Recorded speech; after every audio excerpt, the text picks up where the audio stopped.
কাঠামো তুলে ধরার জন্য এই প্রেস ব্রিফিংটির আয়োজন করেছি। আপনারা সকলেই অবগত আছেন যে বিগত 9 সেপ্টেম্বর 2025 তারিখে শিক্ষার্থীদের বহুল আকাঙ্ক্ষিত ডাকসু ও হল সংসদ নির্বাচনে বাংলাদেশ জাতীয়তাবাদী ছাত্রদল সমর্থিত প্যানেলে আমরা প্রার্থী হিসেবে অংশগ্রহণ করেছি। স্বল্প সময়ের প্রচারণাকালে আপনারা সকলে আমাদেরকে যে আন্তরিকতা দেখিয়েছেন তার জন্য আমরা আপনাদের প্রতি কৃতজ্ঞ। সর্বোপরি এই ঢাকা বিশ্ববিদ্যালয় ক্যাম্পাসের যে হাজার হাজার শিক্ষার্থী তাদের মূল্যবান ভোট প্রদানের মাধ্যমে আমাদের উপর আস্থা রাখার প্রচেষ্টা করেছিলেন, তাদের সকলের প্রতি আমাদের অন্তঃস্থল থেকে জানাই কৃতজ্ঞতা ও ভালোবাসা। একই সাথে ঢাকা বিশ্ববিদ্যালয় তথা সারা বাংলাদেশে বাংলাদেশ জাতীয়তাবাদী ছাত্রদলের সকল স্তরের নেতাকর্মীগণ সহ বাংলাদেশি জাতীয়তাবাদী আদর্শে বিশ্বাসী প্রতিটি মানুষকে যারা আমাদেরকে নিঃশর্ত সমর্থন দিয়ে গেছেন এবং এখনও দিয়ে যাচ্ছেন তাদের প্রতিও আমরা বিশেষভাবে কৃতজ্ঞতা জ্ঞাপন করছি। আমরা যারা বাংলাদেশি জাতীয়তাবাদী আদর্শে বলিয়ান হয়ে ছাত্র রাজনীতি করি, আমরা তো শিক্ষার্থীদের কল্যাণে নিজেদেরকে উৎসর্গ করার জন্য এই রাজনীতিকে বেছে নিয়েছি। অথচ বিগত জুলাই আগস্টের গণ অভ্যুত্থানের পর থেকে একটি বিশেষ মহল রাজনৈতিক ফায়দা হাসিলের উদ্দেশ্যে আমাদেরকে আপনাদের সামনে নানান নেতিবাচক উপায়ে উপস্থাপন করার অব্যাহত অপচেষ্টা চালিয়েছে। আমাদের স্বাভাবিক রাজনৈতিক প্রক্রিয়াতে এরকম নানান প্রতিবন্ধকতা তৈরি করে নির্বাচনী রাজনীতির মাঠকে অসম করে রাখা হলেও অভিভাবকতুল্য শিক্ষকদের বারংবার আশ্বাসে বিশ্বাস রেখে আমরা ডাকসু নির্বাচনের বিষয়ে সর্বোচ্চ আন্তরিকতা দেখিয়ে সার্বিক সহযোগিতা বজায় রেখেছি। তাফসিল ঘোষণার পরেও নানান অনিয়ম পরিলক্ষিত হয়, আমরা যথানিয়মে তাদের নিকট সকল অভিযোগ জানিয়ে সমাধান চেয়েছি, কিন্তু একটি অনিয়মেরও কোনো সমাধান না দিয়ে আমাদের শিক্ষকেরা সেই বিশ্বাসের মর্যাদা রাখতে পুরোপুরিভাবে ব্যর্থ হয়েছেন। তারপরেও পরম করুণাময়ের অশেষ মেহেরবানিতে এবং আপনাদের সকলের অকুণ্ঠ ভালোবাসায় আমরা সেই সব প্রতিবন্ধকতার বেড়াজাল ভেদ করে শিক্ষার্থীদের কল্যাণে কাজ করে যাচ্ছি এবং শিক্ষার্থীদের আস্থা অর্জনে আমাদের পথ চলা অব্যাহত রয়েছে। তাই প্রচারণা চলাকালেই আমরা শিক্ষার্থীদের কাছে প্রতিজ্ঞা করেছিলাম, জয় পরাজয় যাই হোক না কেন আমরা তাদেরকে ছেড়ে যাব না। শিক্ষার্থীদেরকে দেওয়া সেই পবিত্র প্রতিজ্ঞা রক্ষার্থেই আমরা আজ এখানে সমবেত হয়েছি।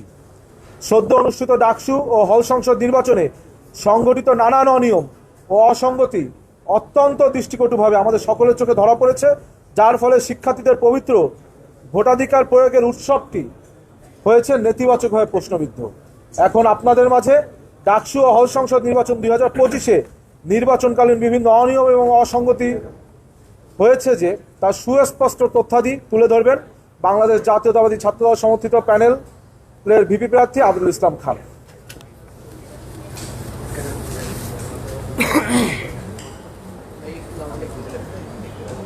বিসমিল্লাহির রহমানির রহিম। প্রিয় সাংবাদিক ভাই ও বোনেরা, খুব অল্প সময়ে দিনরাত চেষ্টা করে আমরা যেমনভাবে চেষ্টা করেছি, আপনারা আপনাদের জায়গা থেকে দিনরাত চেষ্টা করে এই নির্বাচন আয়োজন করার সর্বোচ্চ প্রচেষ্টা করেছেন। এই জন্য আপনাদের কাছে আবারও আমরা কৃতজ্ঞতা জ্ঞাপন করছি। ডাকসু নির্বাচন পরবর্তী সময়ে আপনারা বিভিন্নভাবে আমাদের অবস্থান সম্পর্কে জানতে চেয়েছেন, আমাদেরকে বিভিন্নভাবে আপনারা মেসেজ পাঠিয়েছেন। আমরা আপনাদেরকে বলেছিলাম যে আমরা একটা প্রক্রিয়ার মধ্য দিয়ে যাচ্ছি, খুব দ্রুতই নির্বাচন সম্পর্কে আমরা আমাদের আনুষ্ঠানিক অবস্থান আপনাদেরকে জানাবো।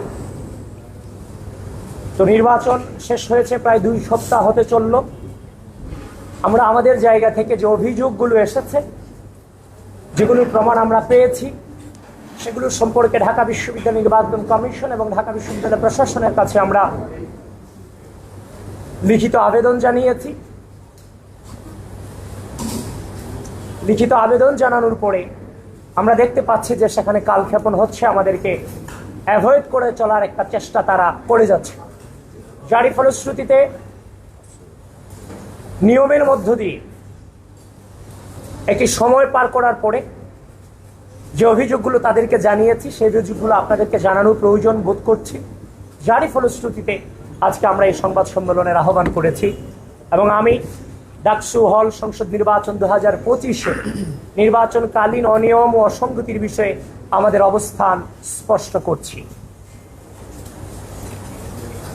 এক, ভোটারকে নির্দিষ্ট প্যানেলের পক্ষে ভোট দেয়া ব্যালট পেপার সরবরাহ এবং ভোটার উপস্থিত হবার আগেই ভোটার তালিকায় উপস্থিতির স্বাক্ষর দিয়ে দেয়া সহ নানাবিধ জালিয়াতির সংবাদ নির্বাচন চলাকালীন সময়ে গণমাধ্যমে প্রকাশিত হয়েছে।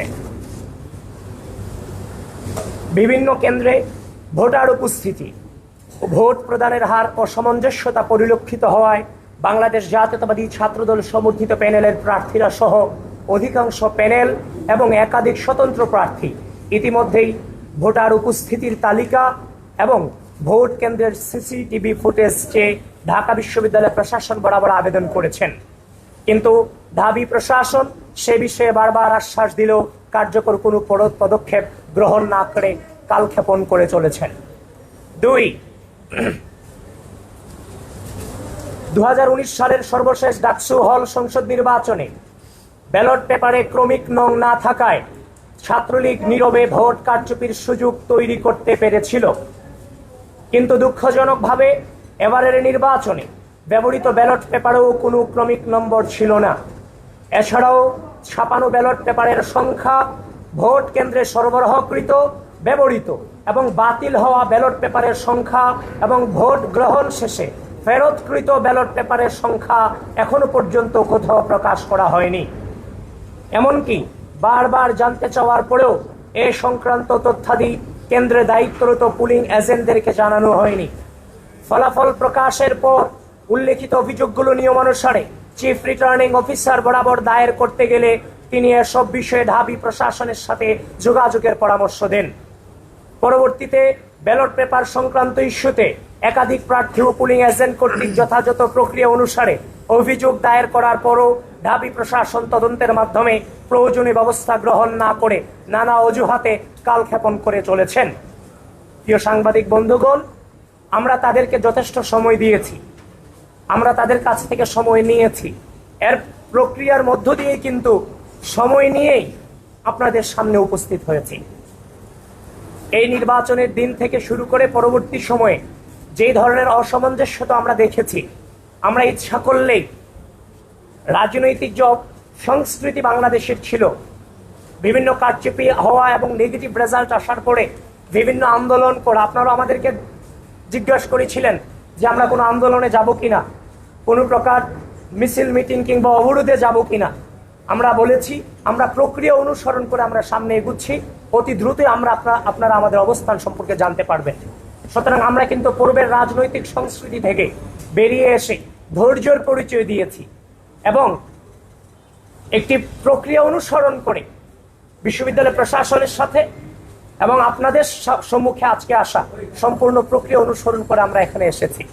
এজন্য বাংলাদেশ জাতীয়তাবাদী ছাত্র দলকে আমি ধন্যবাদ জানাতে চাই যে তারা ধৈর্য ধারণ করেছে এবং পূর্বের যে রাজনৈতিক সংস্কৃতি সেটা থেকে বেরিয়ে এসে নতুন বাংলাদেশের নতুন রাজনৈতিক সংস্কৃতি প্রচলনে তারা গুরুত্বপূর্ণ ভূমিকা রেখেছে। 3, নির্বাচনে ব্যবহৃত ব্যালট পেপার কোন প্রেস থেকে ছাপানো হয়েছে সে বিষয়ে কোনো তথ্য প্রকাশ করা হয়নি। অনিরাপদ ছাপাখানা থেকে ফাঁস হওয়া নকল ব্যালটের মাধ্যমে ভোট কারচুপির অভিযোগ ইতিমধ্যেই এসেছে। উল্লেখ্য যে 7 সেপ্টেম্বর 2025 তারিখে নীলক্ষেতের গাউসুল আজম মার্কেটের একটি ছাপাখানায় ডাকসু হল সংসদ নির্বাচনের বিপুল সংখ্যক ব্যালট পেপার অরক্ষিত অবস্থায় পাওয়া যায়, যেখানে ঢাবি প্রশাসনের কোনো নজরদারি ছিল না বলে নিশ্চিত হওয়া গেছে। প্রিয় সাংবাদিক বন্ধুগণ, ব্যালট এই নির্বাচনের প্রধানতম গুরুত্বপূর্ণ জিনিস।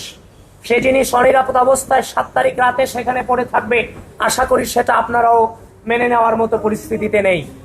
এবং আমরা সে অভিযোগ নির্বাচনের দিন পেয়েছি এবং যিনি সেদিন তিনিও নির্বাচন করেছিলেন, যিনি সেখানে ছিলেন, তার বুকমার্ক আনতে গিয়ে সারেজমিনে সেখানে যিনি উপস্থিত ছিলেন এবং যিনি সে ছবি তুলেছিলেন, ব্যালট পেপারের ছবি তুলেছিলেন, তিনিও আজকে সংবাদ সম্মেলনে আমাদের সামনে উপস্থিত আছেন। প্রিয় বন্ধুগণ, আমরা নির্বাচনের দিন যখন এই ছবি পেয়েছি আমরা বিশ্বাস করতে চাইনি, নানান বাস্তবতার কারণে কিংবা ব্যস্ততার কারণে আমরা সেটাকে এড়িয়ে গিয়েছিলাম, কিন্তু পরক্ষণেই যখন দেখতে পেলাম তার নিজ হাতে ছবি তোলা এই যে ব্যালট পেপারের ছবি, এবং যে আঙ্গুল দেখছেন সে আঙ্গুলও কিন্তু সেই ছেলেটারই আঙ্গুল, এবং সেখানে আমরা সেই ফোন থেকে আমরা আইফোনে ছবি তোলা, সেখানে 7 সেপ্টেম্বর 2025 রাত 12:57 AM লেখা আছে। সুতরাং এটাকে ভুল প্রমাণিত করার কোনো সুযোগ আমাদের হাতে কিংবা আপনাদের হাতে নেই। সেজন্য এই বিষয়টাতে বিশ্ববিদ্যালয় প্রশাসন কোনোভাবে হালকাভাবে নেওয়ার সুযোগ নেই। বিশ্ববিদ্যালয় প্রশাসনকে এই ব্যাপারে জোরালোভাবে তাদের অবস্থান এই জাতির সামনে এবং বিশ্ববিদ্যালয়ের সামনে তুলে ধরতে হবে। 4, ডাকসু নির্বাচন অনুষ্ঠিত হবার 4 দিন পর তথা 13 সেপ্টেম্বর 2025 শনিবার ঢাকা বিশ্ববিদ্যালয় প্রশাসন কর্তৃক প্রকাশিত বিজ্ঞপ্তি অনুসারে ভোট গণনা মেশিন এবং সফটওয়্যারের নির্ভুলতা ও বিশ্বাসযোগ্যতা যাচাইয়ের সময় নির্দিষ্ট কয়েকজন শিক্ষক ও টেকনিশিয়ান উপস্থিত থাকলেও ভোটার ও প্রার্থীদেরকে এই বিষয়ে মোটেও অবহিত করা হয়নি। ভোট গণনার বিষয়ে ইতিমধ্যেই নানান অভিযোগ বিতর্ক সামনে এসেছে, কিন্তু একটি কার্যকর গণনা প্রক্রিয়া নিশ্চিত করা গেলে এই ধরনের বিতর্ক তৈরি হতো না। 5, প্রত্যেক প্রার্থীর কাছ থেকে প্রতিটি কেন্দ্র থেকে একজন করে পুলিং এজেন্ট নেয়ার বিজ্ঞপ্তি প্রকাশ করলেও ভোটের আগের রাতে পুলিং এজেন্টদের তালিকা প্রকাশ করা হয়, যেখানে প্রার্থীদের প্রস্তাবিত বিভিন্ন কেন্দ্রের পুলিং এজেন্টদের বাদ দেওয়া হয়। কোন প্রক্রিয়ার মাধ্যমে পুলিং এজেন্টদেরকে বাছাই করা হয়েছে তা প্রকাশ করা হয়নি।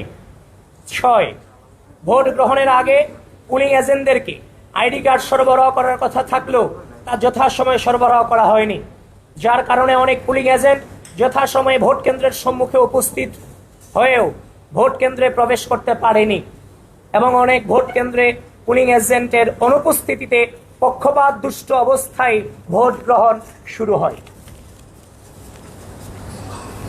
7,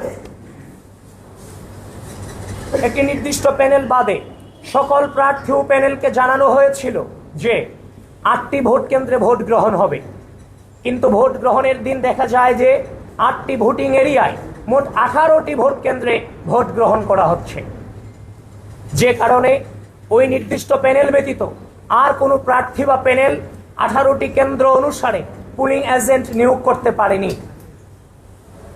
8, ডাকসু হল সংসদ নির্বাচনে কোন প্রক্রিয়া অনুসরণ করে পুলিং অফিসার নিয়োগ দেওয়া হয়েছে সে বিষয়ে অস্পষ্টতা রয়েছে। চিফ রিটার্নিং অফিসার কর্তৃক পুলিং অফিসার নিয়োগ করার কথা থাকলেও তাদেরকে ঢাকা বিশ্ববিদ্যালয় প্রশাসন কর্তৃক নিয়োগ দেওয়া হয়েছে বলে তিনি জানিয়েছেন। নির্বাচনী আচরণবিধি সম্পর্কে ন্যূনতম ধারণা না থাকায় অধিকাংশ পুলিং অফিসার নির্বাচনী আচরণবিধি সম্পর্কে সাংবাদিকদেরকে ভুল তথ্য দিয়ে প্রার্থীদের বিরুদ্ধে আচরণবিধি লঙ্ঘনের ভুয়া অভিযোগ তুলে নির্বাচনকে প্রভাবিত করেছেন, যার ভুক্তভোগী আমি নিজে, সেটা আপনারা অবশ্যই জানেন। আমি যখন টিচার্স ক্লাবে সকালে যখন প্রবেশ করি, রিটার্নিং অফিসার যিনি সেখানে ছিলেন তার অনুমতিক্রমে এবং তিনি দায়িত্ব নিয়ে আমাকে সেখানে প্রবেশ করিয়েছেন এবং বিভিন্ন বুথগুলো আমাকে দেখিয়েছেন। কিন্তু দুঃখজনক হলেও কিছুক্ষণ পরেই আমি শুনতে পাই যে বিভিন্ন পত্রিকাতে ছয়লাভ হয়ে গেছে যে ছাত্র দলের মনোনীত ভিপি প্রার্থী তিনি আচরণবিধি লঙ্ঘন করে ভোট কেন্দ্রে প্রবেশ করেছেন। আপনাদের মেইন স্ট্রিম মিডিয়াগুলোকে পর্যন্ত বিভ্রান্ত করতে বাধ্য করেছে। মানে ব্যাপারটা এমন দাঁড়িয়েছে যে আগে ছাত্রলীগ ভোট কেন্দ্র দখল করত, ছাত্র দলের ভিপি প্রার্থী জোর করে ভোট কেন্দ্রে প্রবেশ করেছে, যে যেখানে আছেন আপনারা সবাই আসুন, ভোট দান করুন, ছাত্রদলকে প্রতিহত করুন। ব্যাপারটা ওরকমই ছিল এক প্রকার। এই যে নেগেটিভ ইম্প্যাক্ট আমাদের উপরে পড়েছে নির্বাচন চলাকালীন সময়, এবং কি যেখানে গঠনতন্ত্রের স্পষ্ট উল্লেখ আছে আমাদের সেখানে যাওয়ার ভিপি জিএস এজিএসদের সেখানে প্রদর্শনী করার অধিকার আছে, এই যে আমাদের উপর যে অন্যায় হয়েছে এর বিচার কি হওয়া উচিত, এর দায়ভার কে নেবে? এই পরিকল্পিতভাবে প্রতিটি স্তরে স্তরে আমাদেরকে এভাবে বাধার সম্মুখীন করা হয়েছে। শুধু এটা নয়, এই পুলিং অফিসাররা ভোট কেন্দ্রের সামনে 41 জন প্রার্থীকে ভোট দেওয়া তো এটা সহজ কোনো ব্যাপার নয়। 41টা ব্যালট পেপার কি কোনোভাবেই মনে থাকবে না। তো আমাদের যে ব্যালট পেপারগুলোর নাম্বারগুলো দিতে গিয়েও এই পুলিং অফিসাররা আমাদেরকে বারবার মবেশ স্বীকার করেছে সুতরাং এই দায়ভার কার? এটা পরিকল্পিত ছিল। 9, নিরাপত্তা ও ভোট সংশ্লিষ্ট দায়িত্বে থাকা কতিপয় অতি উৎসাহী বিএনসিসি, রোভার স্কাউট ও গার্লস গাইড সদস্যের ভূমিকা ইতিমধ্যেই প্রশ্নবিদ্ধ হয়েছে।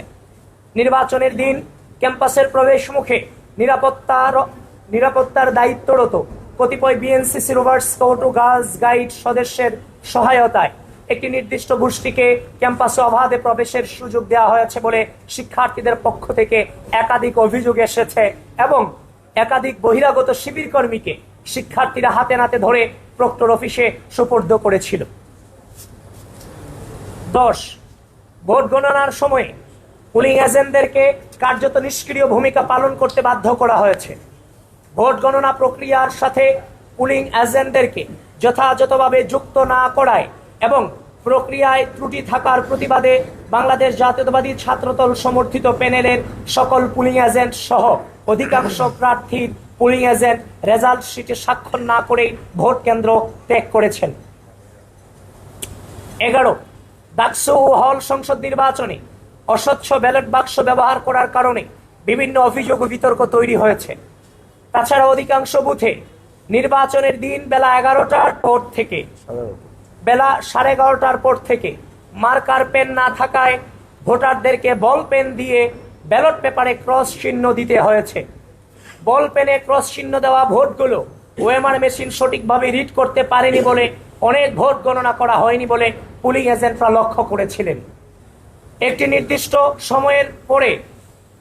নির্দিষ্ট সময়ের পরের ভোটগুলোতে বল পেন ব্যবহার করে পরিকল্পিতভাবে ভোট নষ্ট করার হীন চেষ্টা ছিল কিনা তা নিয়ে অধিকাংশ প্রার্থীর মনে শঙ্কা তৈরি হয়েছে। এছাড়াও ভোটার চিহ্নিত করার জন্য আঙ্গুলে যে মার্কার কালি ব্যবহার করা হয়েছে সেটি অস্থায়ী কালি হওয়ার কারণে একই ব্যক্তি একাধিক ভোট দিয়েছে কিনা সে বিষয়ে শিক্ষার্থীদের মনে সন্দেহ দেখা দিয়েছে। প্রিয় সাংবাদিক ভাই ও বোনেরা, উল্লেখ্য আইন ও বিধি অনুসারে উপরোক্ত নিয়ম ও অসঙ্গতি সমূহের বিষয়ে বারবার সংশ্লিষ্ট কর্তৃপক্ষকে অবগত করে সমাধানের অনুরোধ করলেও তারা কোনো কার্যকর পদক্ষেপ নেননি, বরং ইচ্ছাকৃতভাবে কালক্ষেপণ করে চলেছেন, যার ফলে ডাকসু হল সংসদ নির্বাচন 2025 ইতিহাসের পাতায় একটি নেতিবাচক প্রশ্নবিদ্ধ নির্বাচন হিসেবে ঠাঁই পাবার দিকে এগিয়ে যাচ্ছে বলে আমরা মনে করি।